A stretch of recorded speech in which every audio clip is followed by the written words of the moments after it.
have the time to listen to me whine about nothing and everything all at once. I am one of those melodramatic fools, neurotic to the bone, no doubt about it. Sometimes I give myself the creeps. Sometimes my mind plays tricks on me. It all keeps adding up. I think I'm cracking up. Am I just paranoid? Am I just stoned?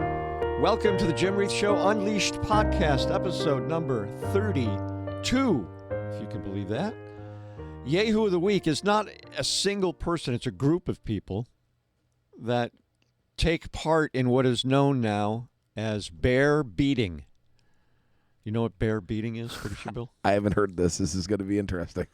Bear beating is when you're on public transit and you play your music loud on your phone or whatever your device is, loud.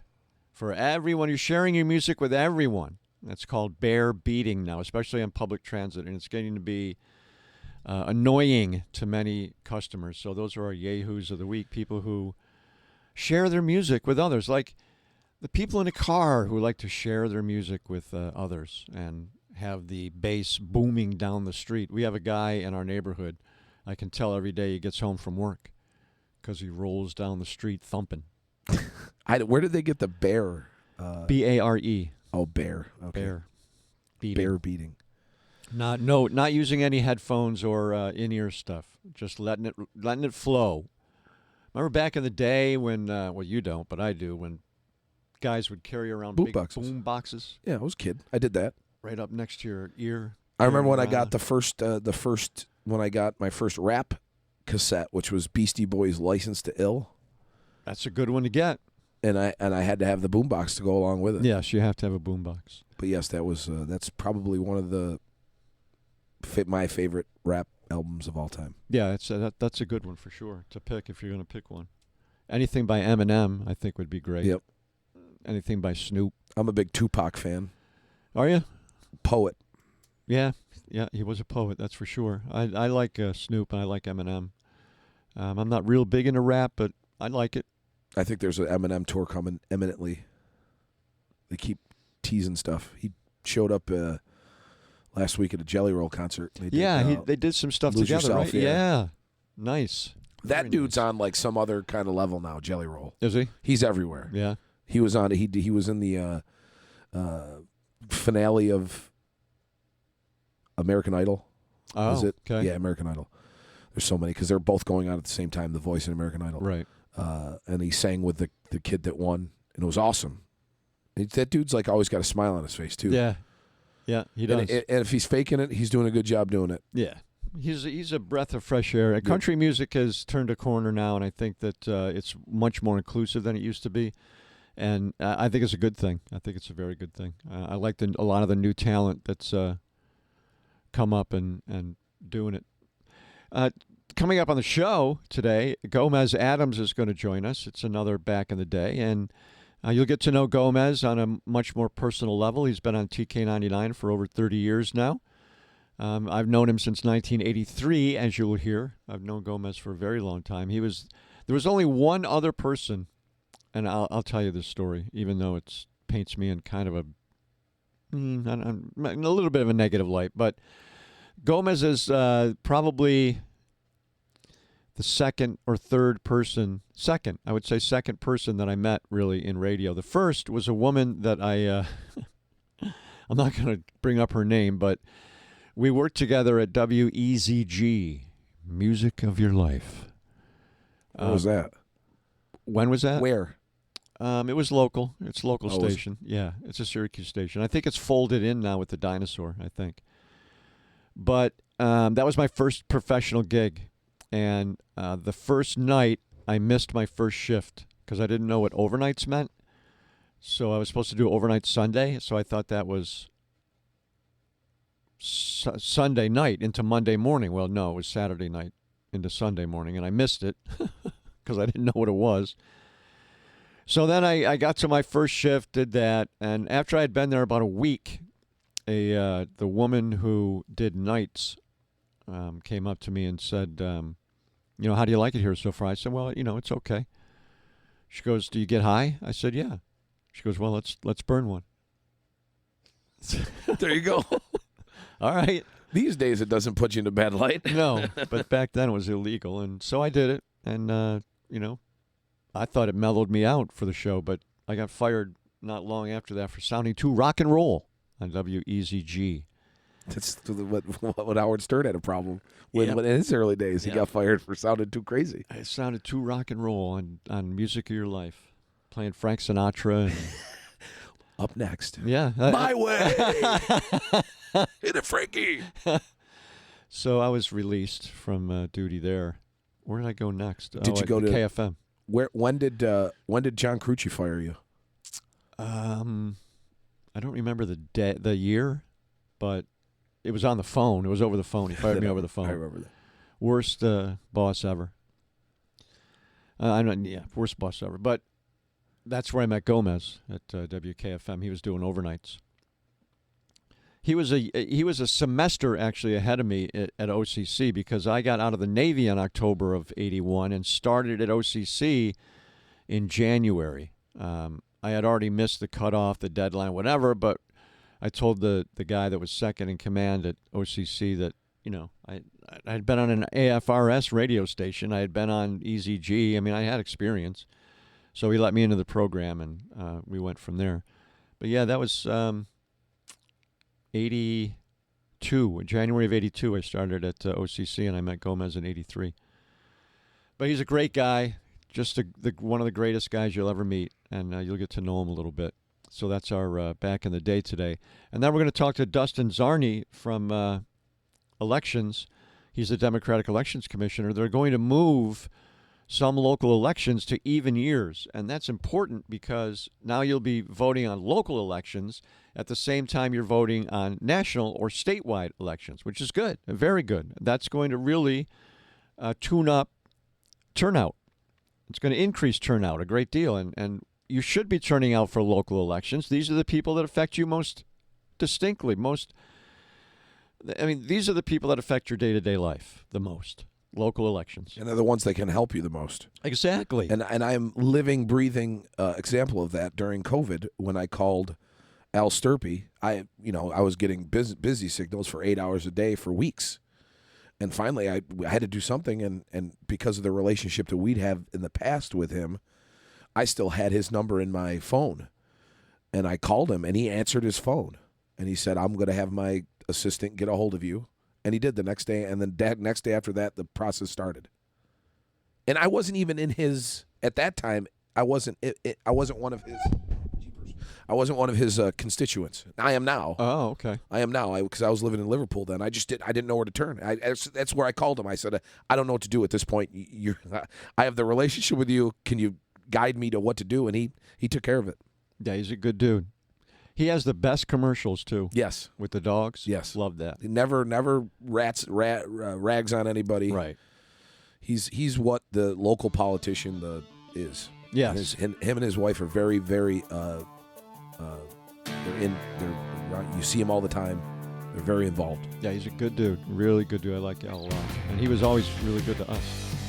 So that's what we're lining up, and then we'll yak about some stuff afterwards. You ready? I'm ready. Let's go. So it's time to find out about another local broadcast legend. You're going to find out some stuff that you probably didn't know because we're going to talk to Glenn Gomez Adams, my longtime friend. How are you? Jim, good to see you, man. Yeah, long time. I mean, going like 83, around there, I think, right? Yep. Is that about when we started working together? KFM, WKFM. You young fellas. Magic 104.7, baby. And what was the AM station? The Spirit of the Oswego Valley? WOSC. OSC, that's right. With in that the first time I went out there for like the interview, because I remember the address was called Radio Park. So it sounds like wow, it's like a, NBC 30 Rock.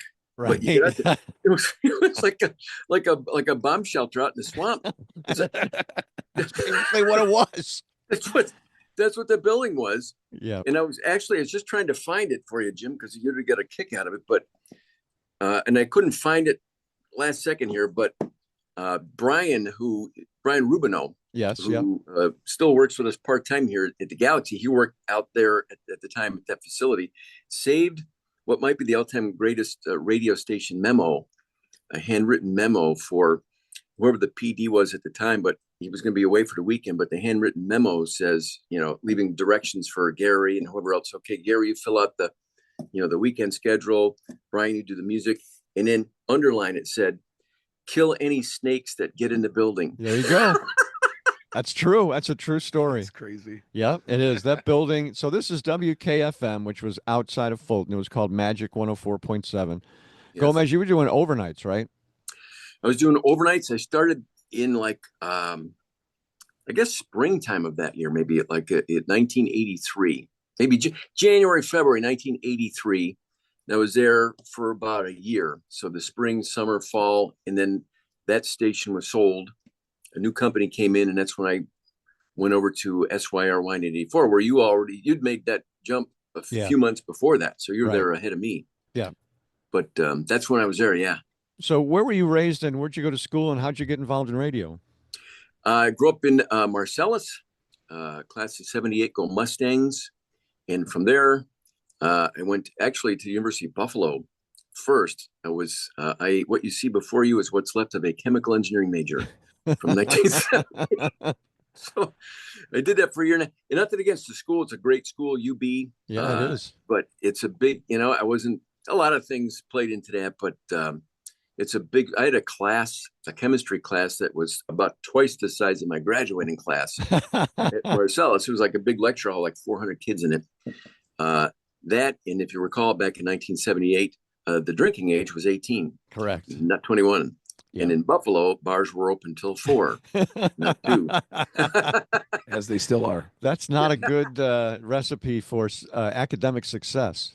No, and in hindsight, too, you can kind of tell, I think probably like anything in life, you can tell the people who just have a knack for whatever it is they're doing. The guys and the girls who went on and went through the program, you could just kind of tell they had that engineering brain wired that way. And I didn't. And I was just struggling.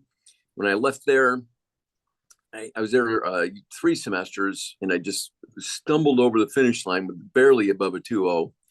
And then I came back home, and then I started taking classes at OCC just because I didn't know what else and what I wanted to do. I just knew that if I stopped going to school, I would have just picked up a job somewhere and, probably started working, which could have worked out too, I guess. But the only guy that I knew up on campus of OCC was a guy named Don Cooper. And I'd gone to high school with Don, and he was involved with the college radio station there at WOCC.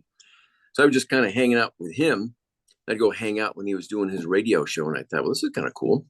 Seemed like a fun program. So I got into the OCC program, and then would have been the fall semester of '81 in October. The late Vinny Spadafora, that I came out. I only had a couple classes that I was taking to finish up there. He said, "Hey, the station in Herkimer, they're looking for a full-time guy. Are you interested in?" Yes, yeah.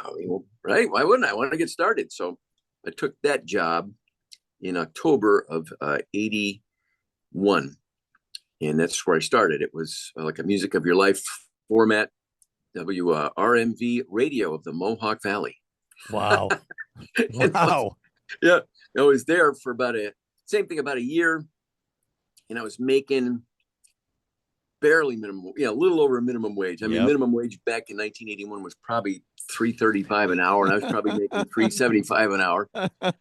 But I remember my apartment. It was on King Street in Herkimer.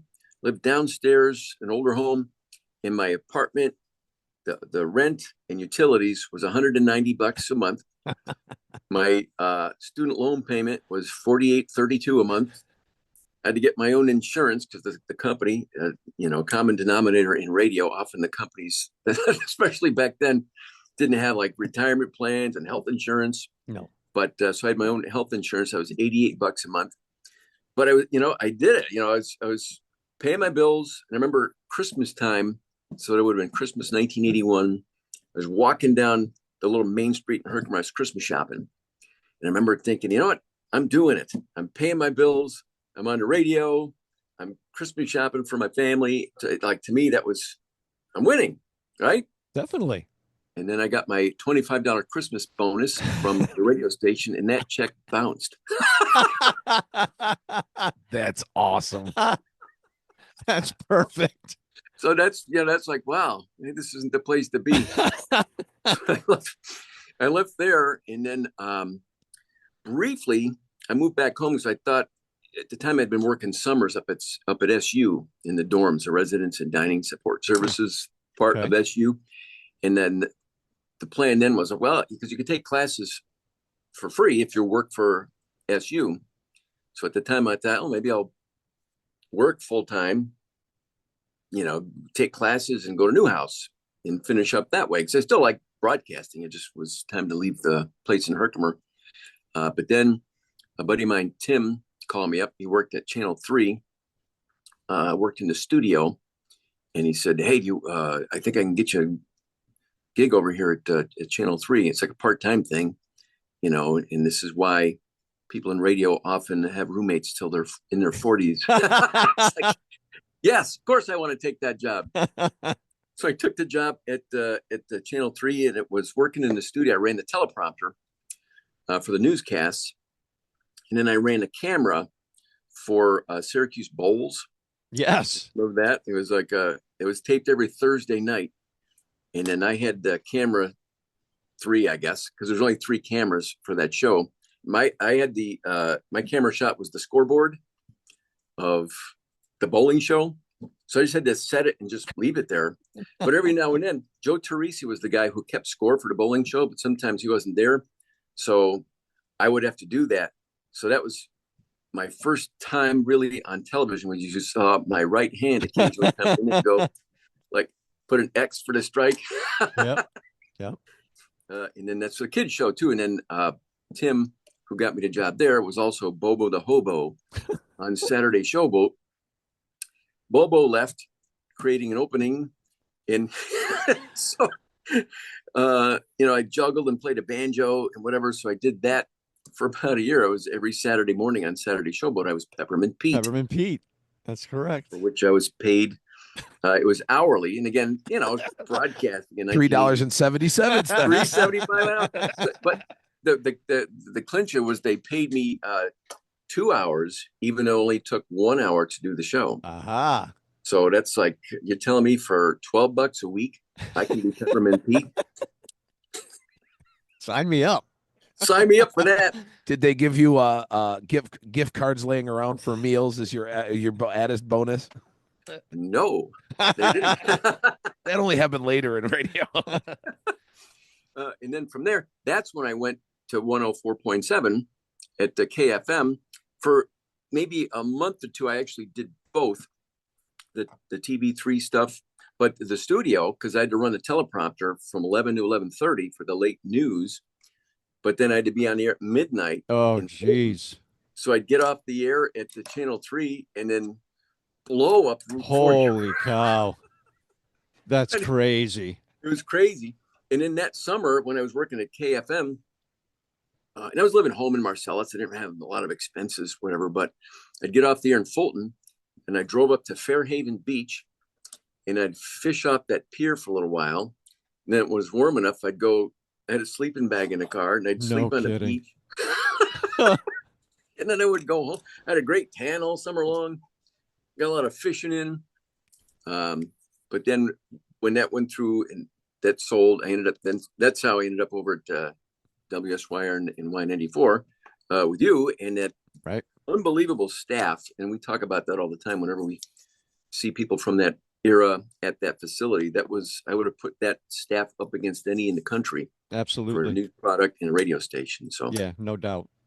And I was there 10 years at Y, and then I came over here at TK99. It would have been June 1st of 1994 was my first day here. So 31 years later. Holy cow! How old is First, TK99 now? I don't what's know. that? How old is TK99 now? You know what? Yeah, I've been here, so this will be 31 years. It started, it was a country station, Yeah. True Country 99.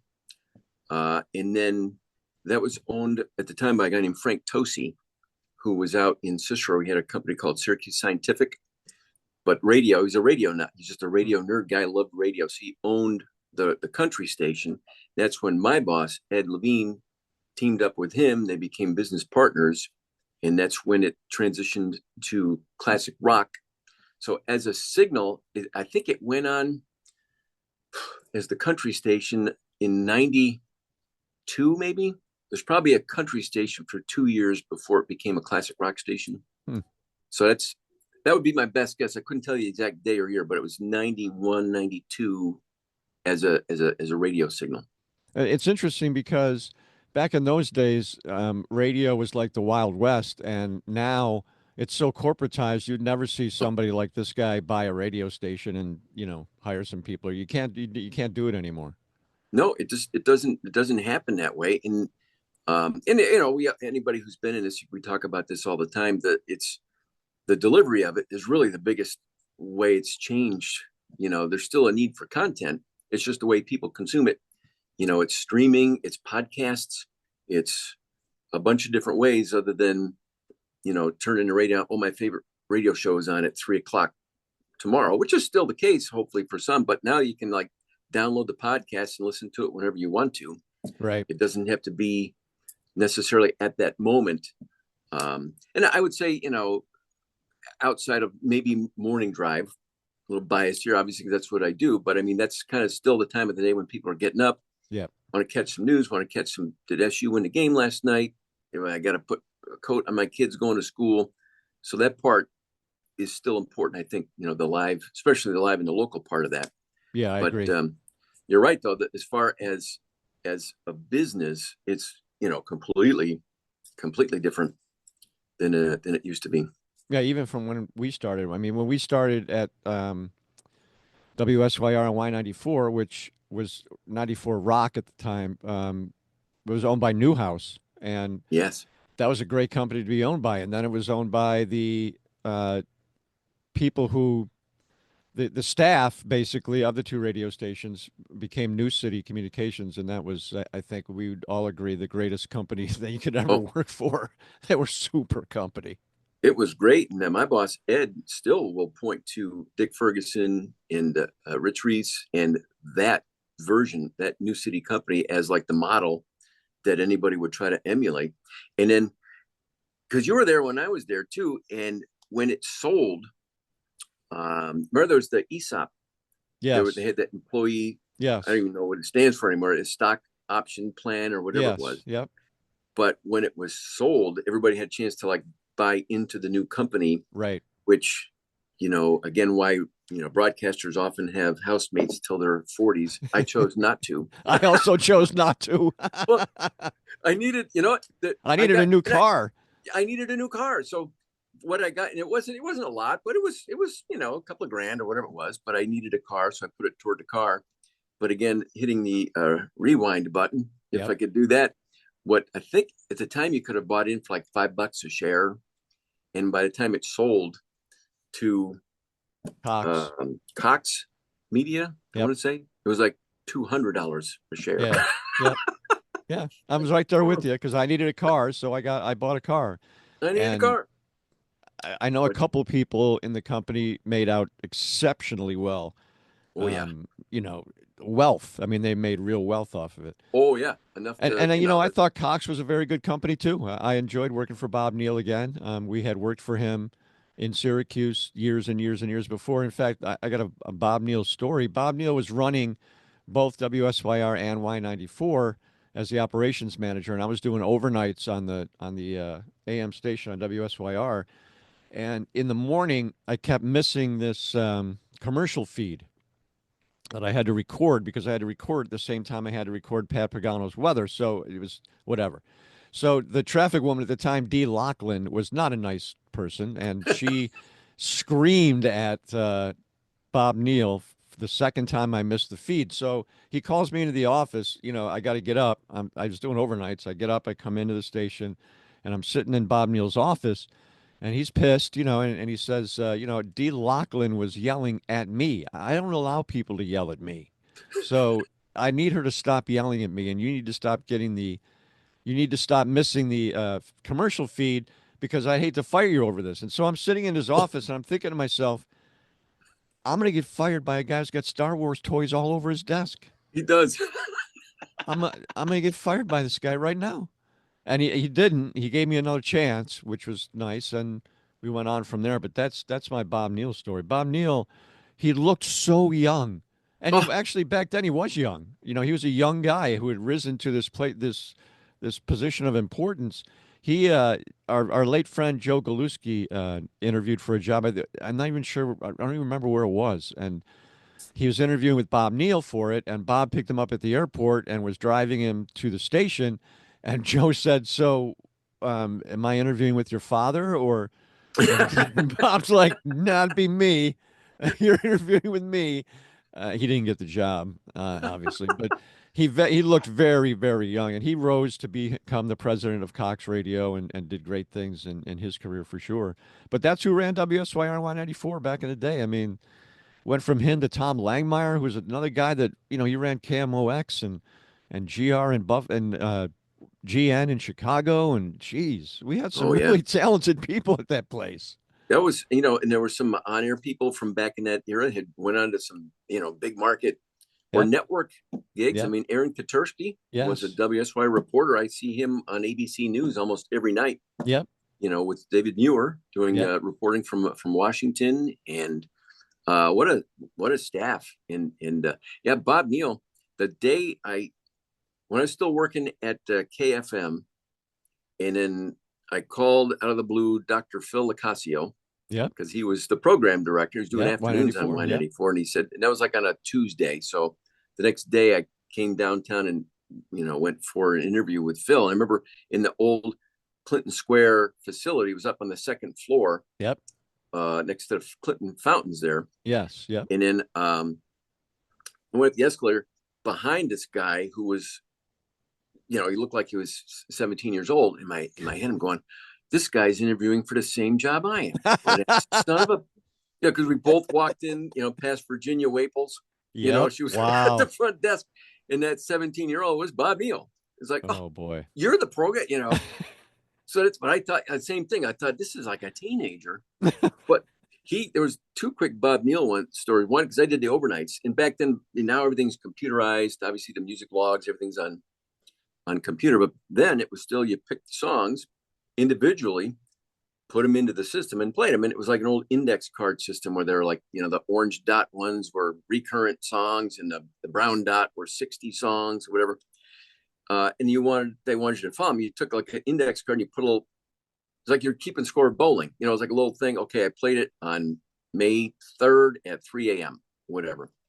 But, like every radio guy, sometimes you have your favorites, so I'd skip past a couple that I don't want to hear Sailing from Christopher Cross, but I want to hear, Santana or whatever like it.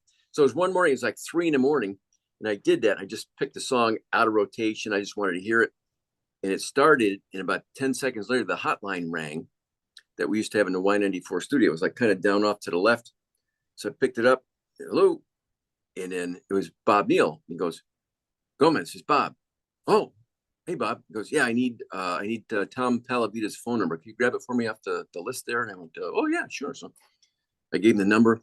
But in hindsight, he knows Tom Palavita's phone number. He was just letting me know that he was up and knew that I skipped past the song that was supposed to be on the log, but do it without yelling at me.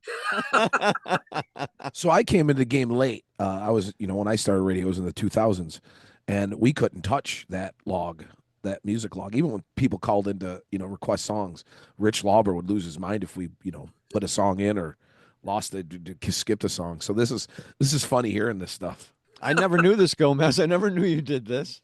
Yeah, it's skipped over. Well, another one, I used to play, there used to be a diner down near us in Clinton Square, like an all-night place. Serpico's. And I would once in a while go get something to go. So I'd call over there, but I had to play a long song. So I would play Sweet Judy Blue Eyes, Crosby, Stills and Nash, because it's like 7.5 minutes long. So I'd make the order and then I'd wait. Okay, they're probably done with it by now. So I'd hit start and I just ran. I ran down the stairs. Are you kidding me? Out of the building over to Serpico's while you're on the air? It's on the air. That's Go awesome. grab my breakfast and then run back in. And there was a couple of times I didn't make it. Wow. I But never knew any of this. That's awesome. It was overnight. You know what? And again, more of the way the business is now, that shift really doesn't exist anymore. No, it doesn't. No. Everything overnight is generally, satellite delivered or voice tracked or whatever it might be. But in that era, that's how you kind of got your start, and where you hopefully were able to get good enough to then get off overnight, and then you get evening or afternoon or whatever, Right. whatever the progression might have been. But That's the I think journey I overnight took. was- I took Oh, yeah. overnights to nights, then mornings. Yeah. you did the whole thing. And then Yeah. for you, because you went from news at KFM and OSC, you were on the air with me and Gary and Brian and John Carucci and the whole crew. And then you went to SYR in news, but then you made the transition to talk Right. news. Yep. And I don't remember how. I remember when it happened. I remember how that happened. So did you on your own? Like, how did that? Yeah. So transition I went to Troy. Our Troy Neal was the program director. It was 1999, the end of 1999, because I was still news director for Woodstock, that Woodstock in 99, which was just a cluster. Oh, So after that, I asked him for my own show, and he gave it to me. And I did it for a few weeks, and it wasn't going well. And Joel was getting ready to pull the plug, but then Destiny happened, and that whole argument and debate, which lasted for years, and that Yeah. really pulled the talk show to a new level because I had all the players on, and that really saved the show basically. So then it went from there. But yeah, I mean, so now you're doing mornings, and I agree with you in that mornings on the radio are still important for people. I think most people listen to the radio in the car. Some Yeah. listen at home, but most people listen in the car. But I think mornings it's still important to be local and live. And that's, I worked for Ed for a little while after my career was over, basically, and came over there, did some stuff with you guys on the morning, Yep. did some stuff for the sports or whatever. But Ed's a guy that believes in live and local, and I think he's the last one because Yeah. it's all syndicated, it's all computer radio now, but it's important. I think it's important still to have live and local people that you can turn to and trust. Sure. I mean, you got you guys, and I've already done Ted and Amy on the podcast, and of course, I mean, Yeah. people don't understand in this community that the media landscape in this community, everyone knows everyone and has for a long time. So we're all friends. True. No one, it's not cutthroat like it used to be. Like, No. you don't show up at anybody else's, like, I'm not going to come down to Taste of Syracuse with a SYR, placard or whatever. I mean, the stuff we used to do back in the day, Oh. they just don't do it anymore. No, I remember it going back to I guess it's a Bob Neal story, but back like we used to have a softball team, and we'd play charity games like against Channel 5 or whoever it might be, and it was one of these in Liverpool somewhere, and then we all went out to Pizza Hut. That's how long ago that was. But the whole staff. So back again in that time period, the staff between full timers, part timers, swing weekend, just on SYR or Y94, you had enough to field a full softball team. Absolutely. Yep. Now it would be hard to get like, a basketball team, with 5, but back then we, 10, 12, 14 people. So we all went out to dinner at Pizza Hut, and we were leaving, and the WHEN news vehicle was there because somebody, maybe Bill Fole or somebody, was also just happened to be getting a pizza at Pizza Hut. I remember Bob Neal grabbing from his car a Y94 bumper sticker, crawled on his belly like a Green Beret, like across the parking lot of Pizza Hut to put a Y94 bumper sticker on the back of the WHEN news vehicle. See, that's the kind of stuff we used to do, though. And, Yeah. even though it was fun. Harmless. It was harmless, but we Yes. competed against each other hard, but we played hard too afterwards with each other. So it was a great time, no doubt, to be in radio. It was a great time It was for our fun, business. and then Yeah. we'd go out like to to Coleman's and then to Denny's at midnight. But the guys, again, the passion behind it, but like guys like Chris Weidman, Kevin McClave, some of the Yep. people from the newsroom, we'd be sitting there at Denny's, and then there'd be like I can't remember his name from Channel 3, not Jim Kenyon, but somebody from around that time period who would Mhm. also come out. But they all had like their scanners on them. So we'd be sitting there waiting for a Grand Slam breakfast, and then it'd be like, some car accident on Route 20 somewhere. Weidman would go, "Oh, we got to go cover this." They get them. I could hear Weidman saying it, actually. Yes. And we just had, if people who follow my Facebook page, we just had a mini reunion from that era. And boy, was it really good to see some of those people again. And it was like we never had left. It was pretty amazing. And again, the talent going back. And there's a guy like Mike Pollock who worked at SYR. He, I did that nighttime Club Gomez show. Yep. Mike helped out a lot with that. And he went on to, he was the producer of Brother Weeze's radio show in Rochester, which is a huge monster show back in that time period. Went to New York, and he does voiceover stuff at a pretty high level. And he does the voice of Dr. Eggman from Sonic the Hedgehog. Yep. So Mike they fly him out to these Comic-Con things. He's like a rock star when he goes to these things. There's like lines of people that want to get his autograph. And Isn't that something? it is.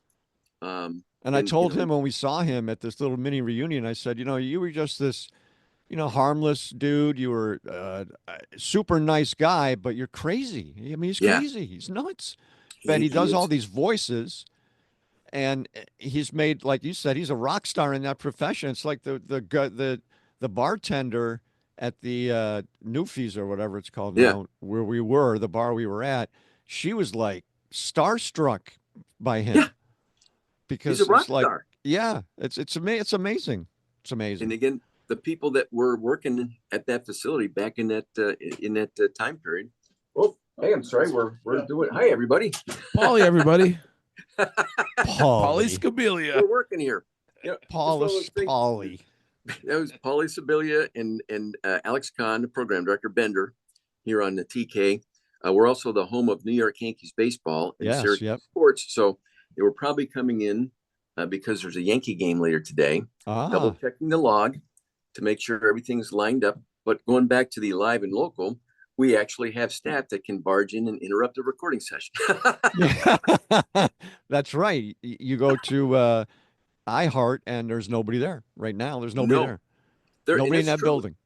And for all I've lost track of how many stations are in that cluster. Is there 5? I think 5. Yeah, I think 5. I think they have like a total of like 2 full-time on-air people for 5 radio stations. Yeah, that's it. That's it. And those are some legendary frequencies and signals. You've got 100,000 watt FM signal and a legendary, SYR call letters, and then a 50,000 watt signal. It's just kind of they're just there. Yeah, exactly. And that's sad. That's really, really sad, especially those of us who were there when it wasn't. And it was so good. Both those radio stations were so good.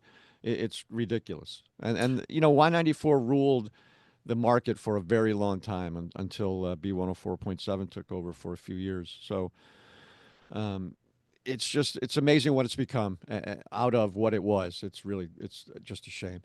Gomez, thanks for your time this morning, man. That was great. Anytime, Jim. It's great to see you and talk to you and Bill as well. It's just cool. Just kind of still holding the torch up here for live and local. Absolutely. Give our best to your partner Lisa Chalenza. I sure will. She's done a great job with you as well. I mean, your show is terrific, obviously. And have you given any thought to retirement?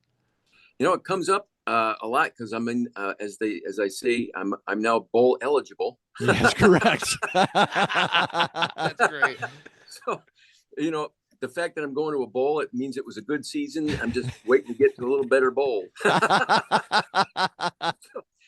I told my wife that it'll probably just one of those things where I just wake up one morning and just say, you know what, I think that's it. Yeah. I think That's I'm what done. happened to me. Yeah, That's basically it's what just happened to me. no particular, like I don't have a date or a year or whatever it might be. It'll just be, I'll probably just drive home one day and walk in the door and say, you know what, I think I'm ready. Yeah. But not And yet. then Though. we Still, can have a whole. You can have the Reith podcast network, and we can get all the old radio guys and get podcasts. So it probably would work. Who knows? Well, I All right, love what you're Gomez, doing. And thank you. the fact that you're still doing this, doing a podcast, this is just cool. And I guess the other side of the way this business is going is that you're able to do what you're doing right now. Is you don't even have to be at a radio station. Right. You can have a setup at home, off your cell phone, whatever it might be, and actually broadcast. Like Lisa does it from home sometimes, right? Oh yeah, probably 4 days a week. She's got a Yeah. home setup, and the equipment is far better. And a lot of that might have been from pandemic era. People were doing a lot of things remotely. True. But the setup's got a little more sophisticated, and the sound is pretty good.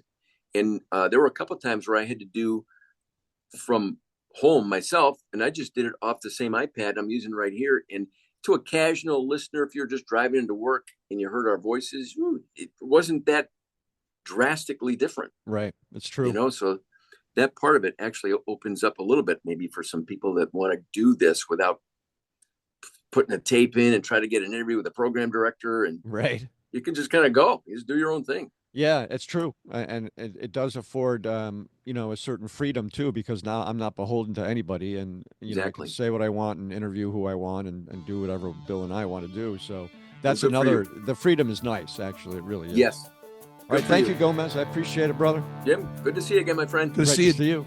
Joining us now as a special guest on the program is the Democratic Elections Commissioner for Onondaga County, Dustin Czarny. How are you, Dustin? I'm doing really well. So talk to me about this election law and moving local elections to even years as opposed to odd years. What's this whole thing about? So the even year election law, as it's been called, was passed in 2023, signed by Governor Hochul, but it's been in litigation for the last year and a half. Last December, Judge Neary in Onondaga County, a whole bunch of counties sued New York State and myself as the local elections commissioner to prevent the law from going into place. I'm a supporter of the law, so I sided with New York State. We had a court ruling last October saying that the law was unconstitutional, but the appellate court just this last May, in a 5-0 bipartisan decision, said that the law is constitutional and it can be enacted. Now, there's going to be a court of appeal sometime in September, but as it stands right now, your town offices, your county legislature, your county exec, your county comptroller, these offices are going to be moved to even years over the next 4 years. What is not affected is city offices like the city of Syracuse, because they're constitutionally protected. There would need to be a constitutional change, which I believe is in the works, and judicial races, again, because of the Constitution, and offices like DA, county clerk, and sheriff, which are constitutionally protected offices. So all those need to be changed via a constitutional amendment. But this other thing that is, and the village offices haven't been affected yet either. But now that this legislation has been ruled constitutional, over the next 4 to 5 years, you're going to see a lot of these offices start moving to even years, starting next year. Every office that is running this year for a 2-year term is actually now only running for a 1-year term and will run again next year. Wow. And then we'll be on the even years after that. Anybody running for a 4-year term, it will be running now for a 3-year term and will be running in 2028. And then we have some offices like the county executive and the county clerk. I'm sorry, the county clerk's not affected. The county executive and county comptroller that are on 4-year terms right now, that are running again in 2027 for a 3-year term. And then in 2030, they will be the last few offices that will go on the even year cycles. What's the reason for doing this? The reason for doing so is, the law sponsors said that, we have a tremendous turnout boost in even years. Gubernatorial elections have in Onondaga County, around 50 to 60% turnout. Presidential elections, around 70 to 75% turnout. Odd year elections, like the one we're participating in right now, have anywhere from 29 to 35% turnout, and it's been falling every year. So aligning these elections with this local cycle will give more voters the chance to vote on their local offices in a year that they're accustomed to voting. And I think you will see, and the math has proven, that more people are going to vote in those races. We saw that with just last year with the Clay.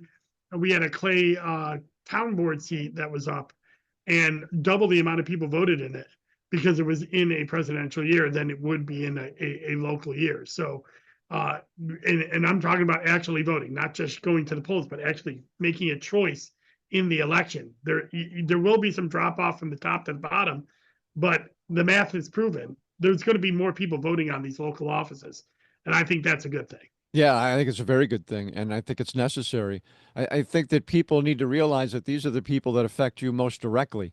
You know, local officials direct your life or affect your life most directly, more so than national elections. So to put them on the ballot at the same time, you're absolutely going to have more people involved in making decisions on a local level, which I agree with you completely. I think it's the right way to go for sure. And I think if the law is proven constitutional at the Court of Appeals in September, then I think we will see the next step, which is the constitutional amendments that will start moving city judges and the constitutionally protected offices as well. So a constitutional amendment, though, is much harder to get, isn't it? It's going to be about 4 or 5 more years on that. Yeah, because you gotta pass it in 2 legislative sessions, and then the voters have to pass it. So the earliest that will be done is 2028 if it gets worked on next year.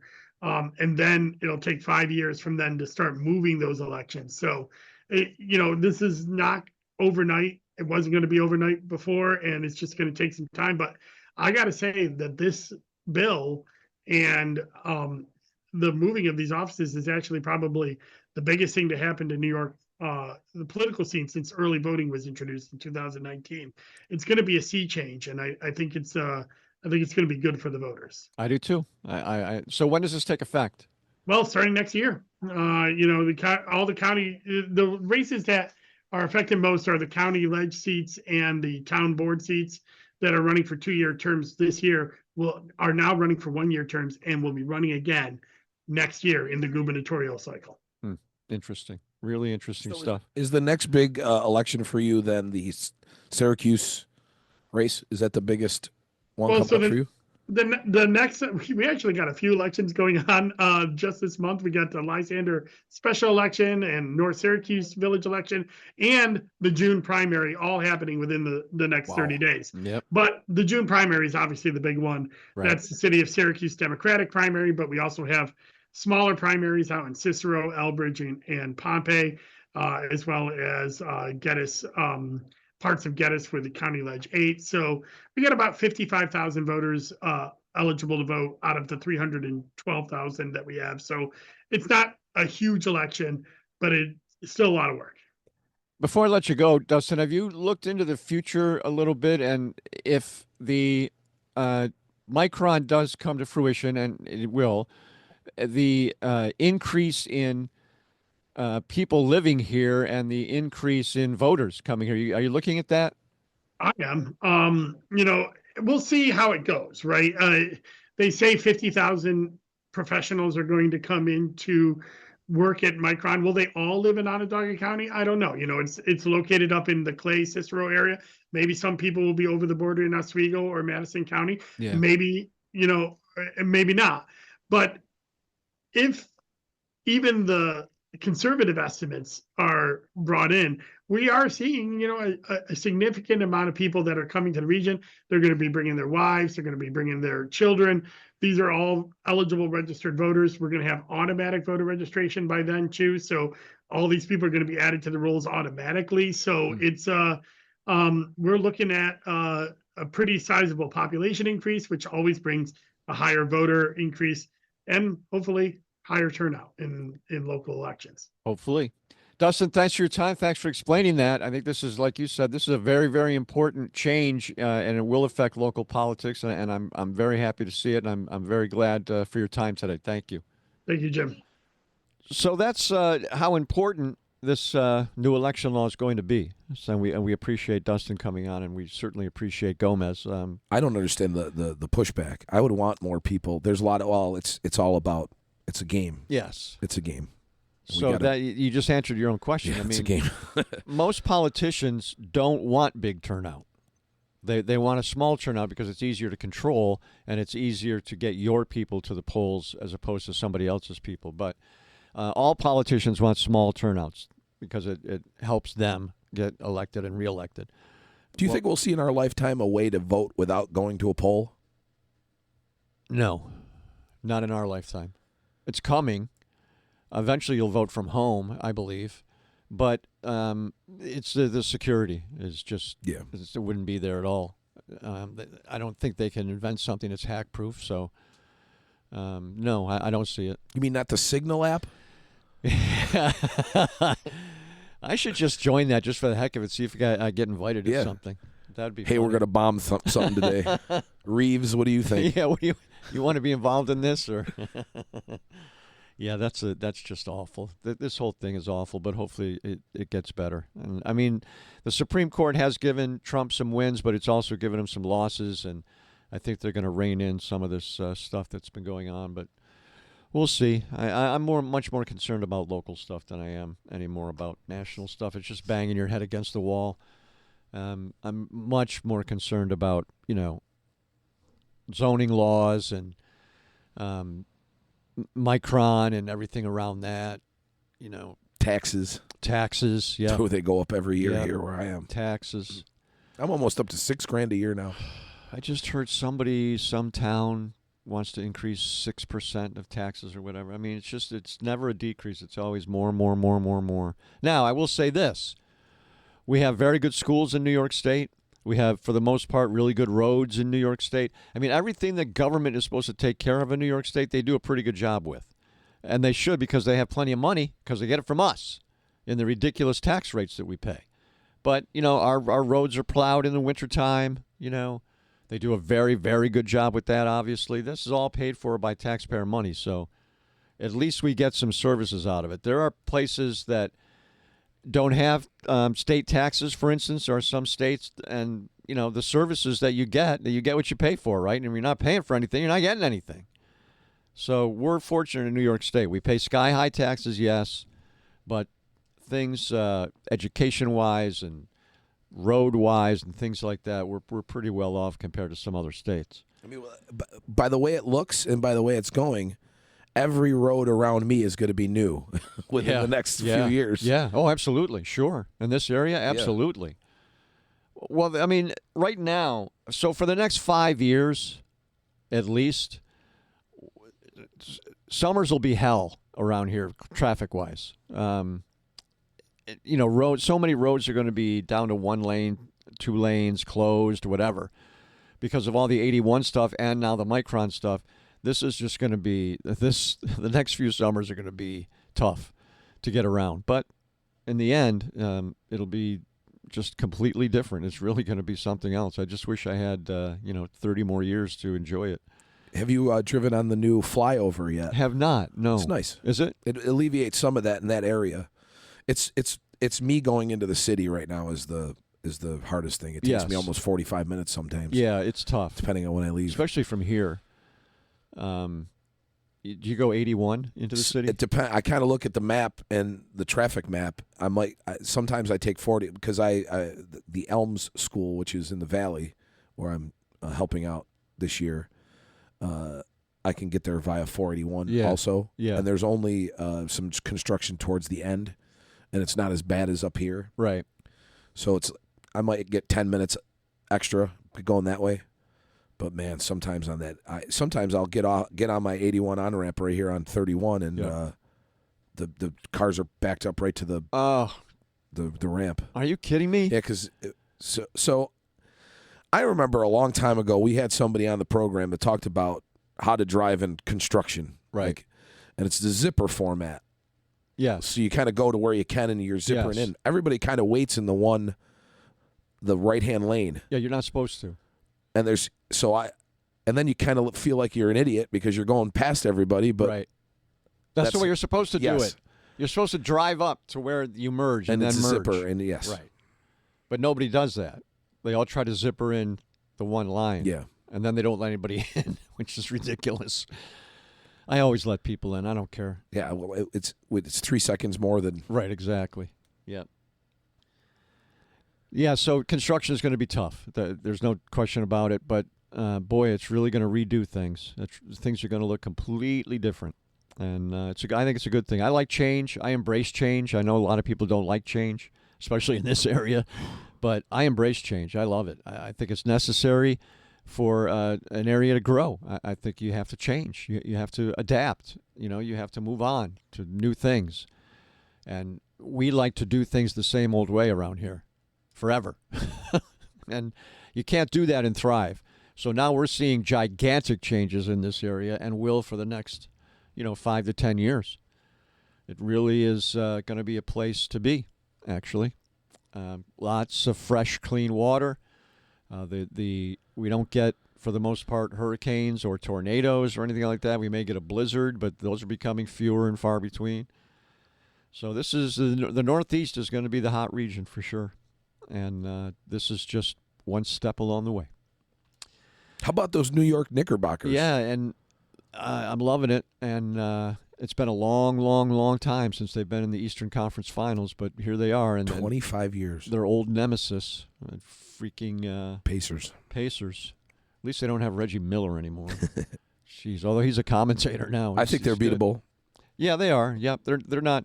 I don't see now anybody beating OKC, but I really thought Denver had a chance, and they did. But OKC is very, very, very good, and they're going to be good for a while. They have some good young players. So that'll be exciting to see who makes it to the finals, and I hope it's the Knicks.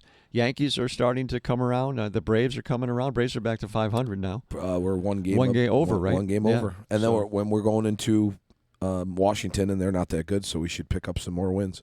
And Strider's back tonight, I think. That's the big thing. And Acuna is in Gwinnett, which is good. the AAA. And I think they're only waiting. I think one of his last hurdles, they want him to play 9 innings out in the field. Mm-hmm. And then probably by this weekend, he'll be their homestand at the end of the week. He'll be back. Wow, that's a huge addition. Yes, and guys like Drake Baldwin, our new catcher, they're actually thinking about moving him to left field because his bat is so good that they don't want him to take a day off. Because we have Sean Murphy as our starting catcher. Yeah. Yep. Wow. Yeah, so things are looking up as far as our sports teams go. That's good. The Yankees just need to straighten a couple things out, and they'll be fine. I think they're going to get in the hunt for Paul Skeens. Oof, boy. That's going to be quite a hunt. I mean, there's no point of keeping him in Pittsburgh. No. The team is he pitched a full game yesterday, shutout, up until and it won nothing. Yeah, he lost. Yeah. He lost. So, and they won't pay him either. So, I mean, they'll get a haul for him. And if I was the Pirates and knew that I wasn't going anywhere, I'd trade him. Yep. And I'd get the biggest haul I could possibly get. And it will be a good haul because he's a superstar. He's a Cy Young contender every year. From here on out, unless he gets hurt, he's a Cy Young contender every year. He's like a Jacob deGrom in his prime, Paul Skeens. He's something else. And deGrom is back now and pitching really well. He's 4-1. So if he can finally stay healthy, which is doubtful, he could be something else too. Yeah, I'd love to see the Yankees get Skeens. It'd be really something. He's amazing. He is amazing to watch. His accuracy. Yeah.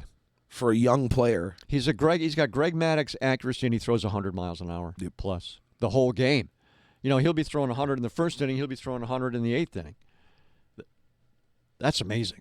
We had Fox Atlanta versus Boston the other night, and Smoltz and our hometown guy Jason Benetti was on the crew. Call. Yeah, he's great. Yes, he is. And Smoltz I love listening to the stories. Yeah, He definitely.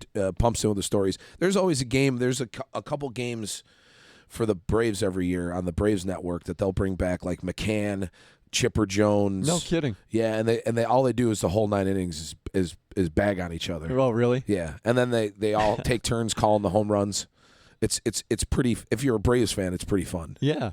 It's not the greatest calling in the world, but it's funny. Benetti's got a great voice. Yes. Oh, he's got a great voice. And Knowledge. he's a local guy. He's a former Syracuse Chiefs broadcaster.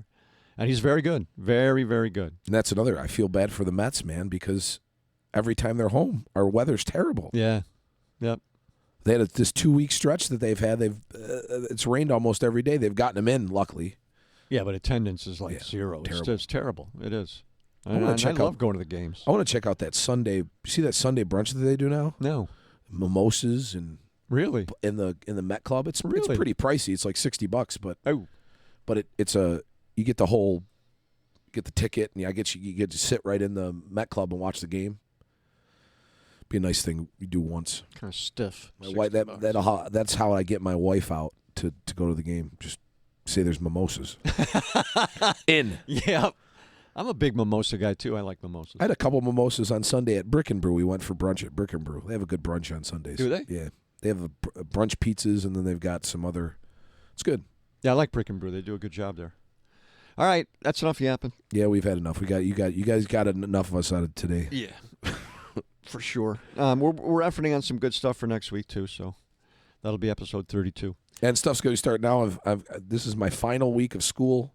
I'm going to have some time. We're going to give the show a facelift. Ramp it up. I'm gonna defeat the video. We're gonna figure out how to do the video so you can get some video clips every week. Yeah, that would be nice. It'll be cool. That'd be very good. All right, take care of yourselves, okay? God willing, we're all back at it next time on the Jim Reith Show Unleashed podcast.